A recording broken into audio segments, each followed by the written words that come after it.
Ya pemirsa, May Day, Hari Buruh bukan hanya sekadar perayaan. Ini adalah momen di mana negara berbicara melalui tindakan. Dari ratifikasi konvensi internasional, pembangunan kampung nelayan hingga reformasi undang-undang. Semuanya mengarah pada satu hal, keberpihakan. Di bawah kepemimpinan Presiden Prabowo Subianto, arah pembangunan menjadi jelas. Melindungi pekerja, memperkuat nelayan, dan memastikan kesejahteraan untuk menyeluruh bagi seluruh lapisan masyarakat. Karena pada akhirnya sebuah bangsa yang besar diukur dari bagaimana ia memperlakukan mereka yang bekerja tanpa henti.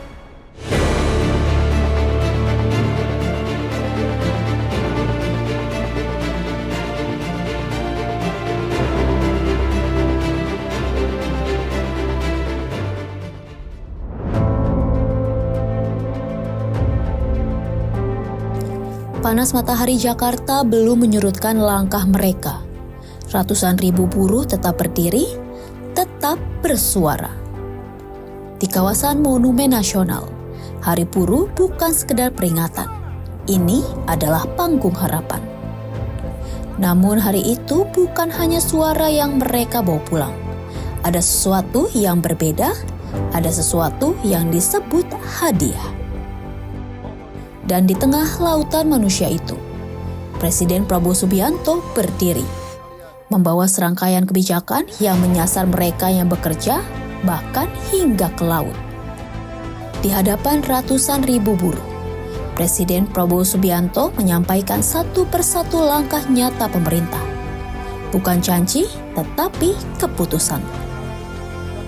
Salah satunya penandatanganan Peraturan Presiden Nomor 25 Tahun 2026.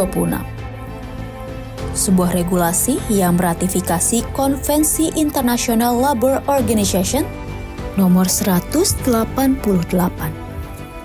Bagi sebagian orang ini mungkin terdengar teknis, namun bagi para awak kapal dan para nelayan, ini adalah perlindungan yang telah lama dinantikan.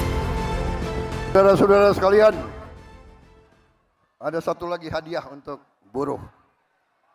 Saya juga baru saja tanda tangan Peraturan Presiden Nomor 25 Tahun 2026 tentang ratifikasi Konvensi International Labour Organization Nomor 188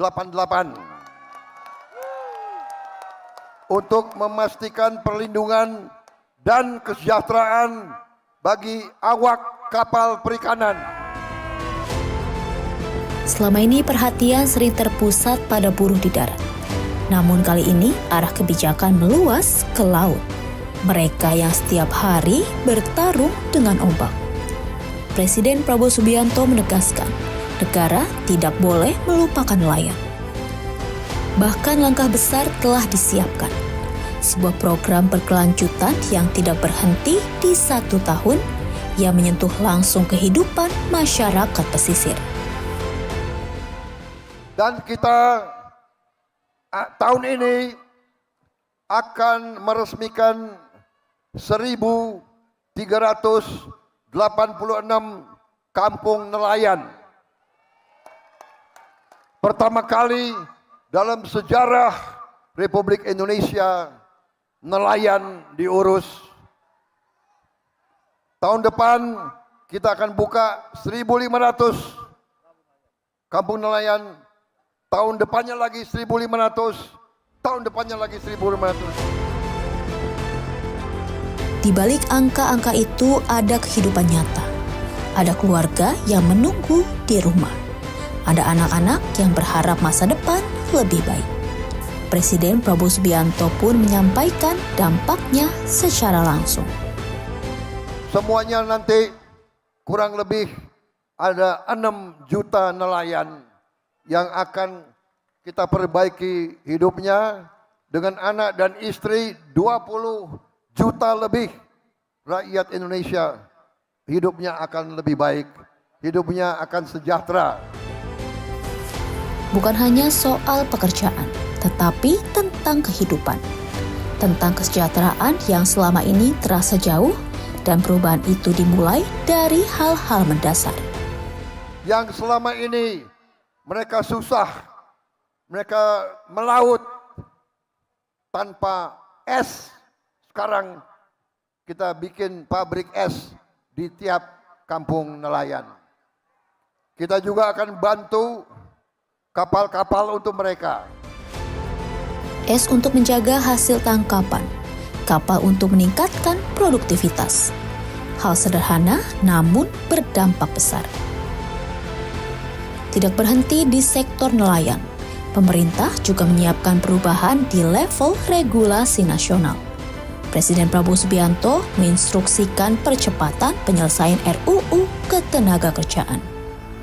Saudara-saudara sekalian, saya juga telah memberi instruksi kepada Menteri Tenaga Kerja dan Menteri Hukum untuk segera nanti bersama DPR RI selesaikan rancangan undang-undang ketenagakerjaan. Kalau bisa tahun ini juga harus selesai. Dan undang-undang itu harus berpihak kepada kaum buruh. Sebuah penegasan bahwa hukum harus berdiri di sisi pekerja. Bahwa keadilan bukan sekedar konsep, tetapi harus diwujudkan. Hari Buruh 2026 menjadi lebih dari sekedar perayaan. Ini adalah momen di mana negara berbicara melalui tindakan.